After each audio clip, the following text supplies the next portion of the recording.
આપના નેતાએ જ સરકારી અનાજના જથ્થાની ચોરી કર્યા હોવાનું તપાસની અંદર એ સામે આવતા આ ચોરી મામલે હવે સૌથી મોટો ખુલાસો થયો છે કે જડ આપ પ્રમુખ હરેશ સાવલિયાએ સૌથી મોટો ખુલાસો કર્યો છે। રેડ કર્યાના 4 દિવસ બાદ હરેશ સાવલિયાએ સોશિયલ મીડિયાના માધ્યમથી એક ખુલાસો કર્યો છે।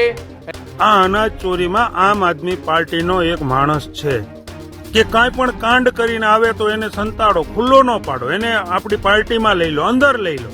આમ આદમી પાર્ટી એક એવી પાર્ટી છે કે જે પોતાના માણસ ખરાબ કામ કરે, પોતાનો માણસ ખોટું કામ કરે તો એને છોડતી નથી। તમારી ભાજપની જેમ બલાત્કારીઓ, ભ્રષ્ટાચારીઓ, બુટલેગરો, અનાજ માફિયાઓ, રોડ ખાઈ જવા વાળા, અધિકારીઓને લાફા મારી લેવા વાળા, આવા લોકોને જે છાવરવાનું કામ કરે છે એ ભાજપ છે। અને જે તે સમયે હોદ્દા આપ્યા હોય અથવા તો જે તે સમયે પાર્ટીમાં કામ કરતા હોય માણસો તો બધાને ચાખી ન લીધા હોય। આમાંય ભાજપ વાળાએ અમુક 5-25 ને મોકલા હોય, આવા ગુંડાઓને, આવા લુખાઓને, આવા અનાજ માફિયાઓને નામ નીકળી પડ્યા છો પીસી કરવા। પેલો જનતા મૂર્ખ નથી, મૂર્ખ તમે છો। જનતા મૂર્ખ નથી, બધું જાણે જ છે। આમ આદમી પાર્ટીમાં આવા લફંગાઓની, આવા ખોટું કરનારની, આવા ચોરોની કોઈ જરૂર નથી।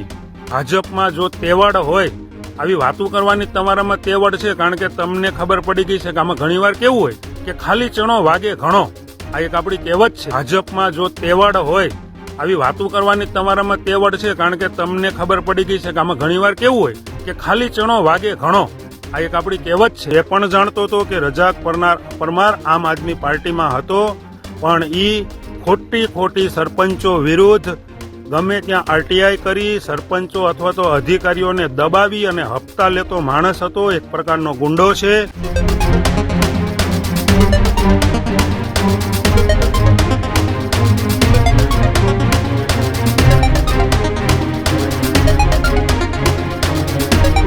નમસ્કાર, આપ જોઈ રહ્યા છો ન્યૂઝરૂમ ને આપની સાથે હું છું પ્રદીપ। સમાચાર જૂનાગઢના વિસાવદરથી સામે આવી રહ્યા છે કે જ્યાં આમ આદમી પાર્ટીના ધારાસભ્ય ગોપાલ ઇટાલિયાએ સરકારી અનાજના જથ્થાના ચોરી મામલે આક્ષેપ લગાવ્યા હતા કે જેમાં હવે એ આખી ઘટનામાં આમ આદમી પાર્ટીના નેતાની સંડોવણી સામે આવતાની સાથે જ સૌથી મોટો ખુલાસો આપના નેતાએ જ સરકારી અનાજના જથ્થાની ચોરી કર્યા હોવાનું તપાસની અંદર એ સામે આવતા ઇટાલિયાએ વિસાવદર ખાતે અનાજ ગોટાળા અંગે જે રજૂઆત કરી હતી, હવે મામલે અનાજ ગોટાળાના મામલે ભાજપે મોટા આરોપ આમ આદમી પાર્ટીના નેતાઓની સામે લગાવ્યા છે। આ ચોરી મામલે હવે સૌથી મોટો ખુલાસો થયો છે કે જ્યારે એ ખુલાસો થતાની સાથે જ આપના નેતાની સંડોવણી બાદ હવે આમ આદમી પાર્ટીના નેતા દ્વારા ખુલાસો કરવામાં આવ્યો છે। જૂનાગઢ આપ પ્રમુખ હરેશ સાવલિયાએ સૌથી મોટો ખુલાસો કર્યો છે। જે 5 ઓગસ્ટના રોજ રેડ કરવામાં આવી હતી, એ સમગ્ર રેડ હરેશ સાવલિયા કે જે જૂનાગઢ જિલ્લા આમ આદમી પાર્ટીના પ્રમુખ છે તેમના દ્વારા કરવામાં આવી હતી। રેડ કર્યાના 4 દિવસ બાદ હરેશ સાવલિયાએ સોશિયલ મીડિયાના માધ્યમથી એક ખુલાસો કર્યો છે। રેડના 4 દિવસ બાદ આપ પ્રમુખે ભાજપ સામે મોટા આરોપ અને આક્ષેપ લગાવ્યા છે। જે જગ્યા ઉપર રેડ કરવામાં આવી હતી એ રેડ દરમિયાન આમ આદમી પાર્ટીના નેતાનું નામ સામે આવતા હરેશ સાવલિયાએ કહ્યું કે અમે અમારી પાર્ટીમાંથી ચોરોને ગોતીને કાઢી મૂકશું। 5 ઓગસ્ટના રોજ રેડ પડી હતી। 4 દિવસ બાદ આમ આદમી પાર્ટીના નેતા દ્વારા નિવેદન આપવામાં આવ્યું છે અને આ નિવેદન આપતાની સાથે જ ફરી એકવાર ચર્ચાઓ ચાલી છે।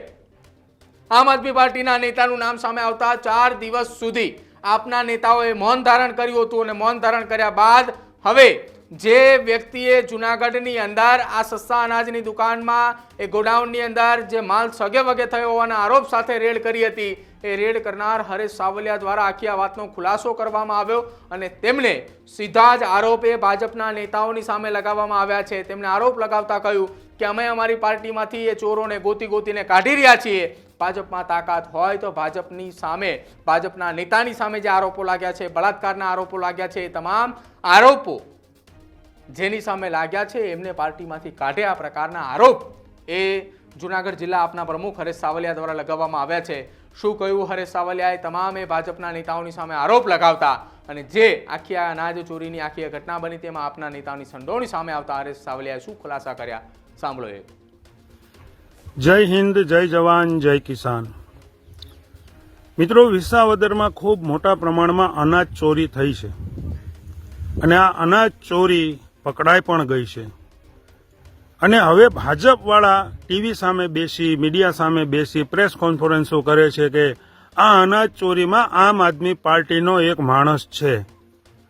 પણ પેલા તો તમારે એ વિચારવું જોઈએ કે આમ આદમી પાર્ટી એક એવી પાર્ટી છે કે જે પોતાના માણસ ખરાબ કામ કરે, પોતાનો માણસ ખોટું કામ કરે તો એને છોડતી નથી.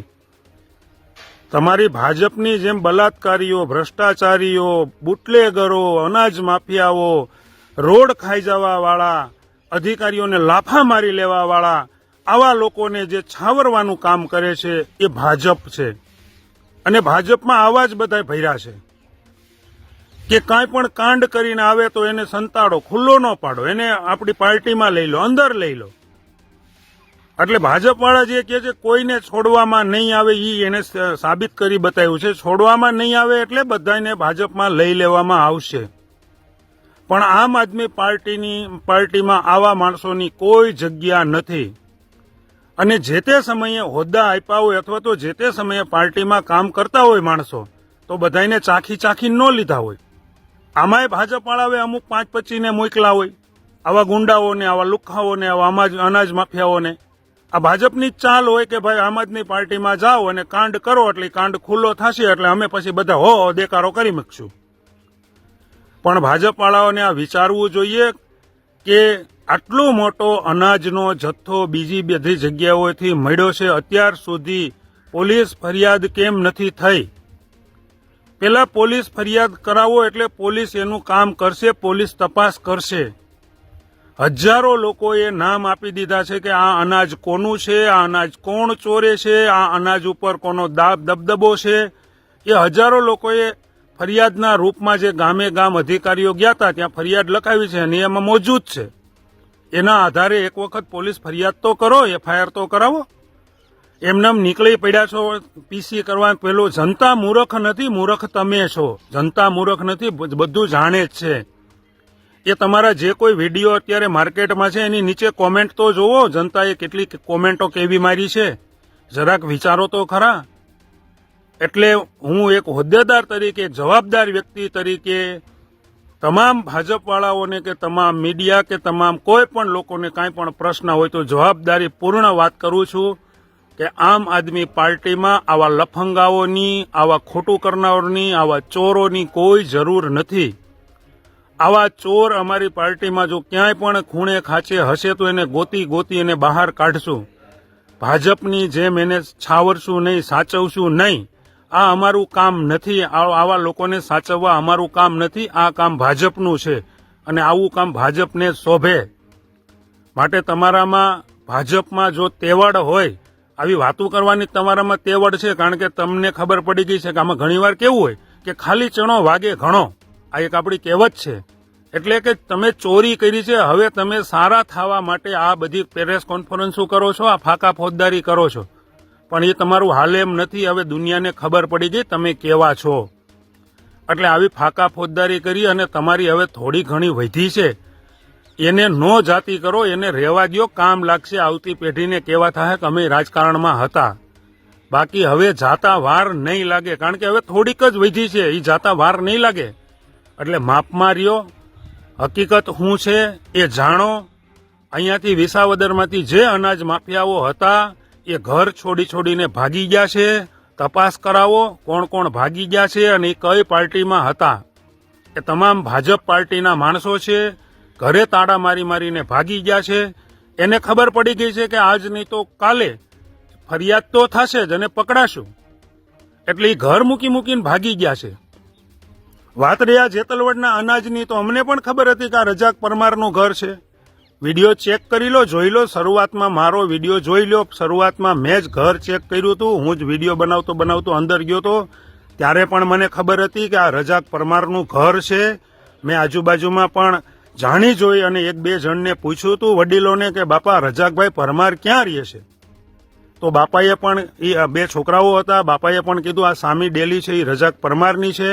અને હું એ પણ જાણતો હતો કે રજાક પરમાર આમ આદમી પાર્ટીમાં હતો, પણ એ ખોટી સરપંચો વિરુદ્ધ ગમે ત્યાં આરટીઆઈ કરી સરપંચો અથવા તો અધિકારીઓને દબાવી અને હપ્તા લેતો માણસ હતો. એક પ્રકારનો ગુંડો છે અને ગુંડાઓ ભેગો જ રહે છે.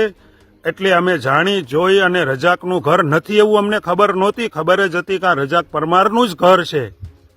અને આ વસ્તુ જો કરી અને અમે સાબિત કરી દીધું કે આમ આદમી પાર્ટીમાં આવા ચોરોની કોઈ જરૂર નથી. હવે ભાજપવાળામાં તેવડ હોય, ભાજપવાળા જો એટલા દૂધે ધોયેલા હોય તો અનાજ બાબતે આજે જે પિંડાખાઈના દુકાનદાર અને માંગનાથ પીપળીના જે દુકાનદાર હતા એણે પોલીસમાં આજે અરજી કરી છે અને એ અરજીનો ઝડપથી નિકાલ કરાવો અને તપાસ કરાવો અને બાપાએ એ અરજીમાં કોના કોના નામ લખ્યા છે એ તપાસ કરાવો તો ખબર પડશે કે આ તો બધા ભાજપના જ ભૂંડ છે. એવું નથી કે છેડો અહીંયા સુધી જ છે, બધી તપાસ કરી લીધી છે. આ છેડો છેક જુનાગઢ સુધી જાય છે. એટલે જુનાગઢથી જ આ અધિકારીઓ ઉપર પ્રેશર આવે છે ને આ એફઆઈઆર નથી થતી. બાકી તો હવે બધું સાબિત થઈ ગયું છે કે અનાજ ચોરાણું, અનાજ વેચાઈ ગયું. 3 દુકાનોના લાયસન્સ તમે સસ્પેન્ડ કરીને કાંઈ રાજી ખુશીથી સસ્પેન્ડ નથી કર્યા. તમને કહો અધિકારીઓને ખબર પડી ગઈ કે અનાજની ચોરી તો થઈ એટલે જ સસ્પેન્ડ કરવામાં આવ્યા છે. 9 લાખ રૂપિયાનું અનાજ ચોરાણું એવું પણ અધિકારીઓએ સાબિત કરી દીધું, કારણ કે બાપાને 9 લાખ રૂપિયાનો દંડ ફટકારવામાં આવ્યો છે. એટલે સાબિત થઈ ગયું કે 9 લાખ રૂપિયાનું અનાજ ચોરાણું છે. હાજર નથી એનો મતલબ ચોરાઈ ગયું છે, ગાયબ થઈ ગયું છે અનાજ. એટલે હવે આવી બધી મીડિયા સમક્ષ ફાંકા ફોજદારી કરવાનું બંધ કરો અને તમારામાં જો ક્યાંય પણ નાની મોટી શહેર શરમ હોય, ઇજ્જત આબરૂ હોય તો હવે મામલતદારશ્રીને કહો કે આ ગુનામાં જે કોઈ ગુનેગારો હોય અથવા તો તમને કોઈ ગુનેગાર ન દેખાતા હોય તો આ વસ્તુ તો તમને દેખાણી છે. લાયસન્સ સસ્પેન્ડ કર્યા, 9 લાખ રૂપિયાનો દંડ, આ તો દેખાણું છે કે અનાજ ચોરાઈ ગયું છે. તો વગર નામે વિસાવદર પોલીસ સ્ટેશનમાં મામલતદારશ્રી ફરિયાદ કરે એટલે પોલીસ એનું કામ કરશે, પોલીસ તપાસ કરશે કે આમાં કોણ કોણ છે. તો વધુ વાત નથી કરવી, પણ હવે તમારામાં ક્યાંય શરમ જેવું હોય તો વિસાવદર પોલીસ સ્ટેશનમાં ફરિયાદ કરાવો, એફઆઈઆર કરાવો એટલે દૂધનું દૂધ અને પાણીનું પાણી થઈ જશે. જય હિન્દ, જય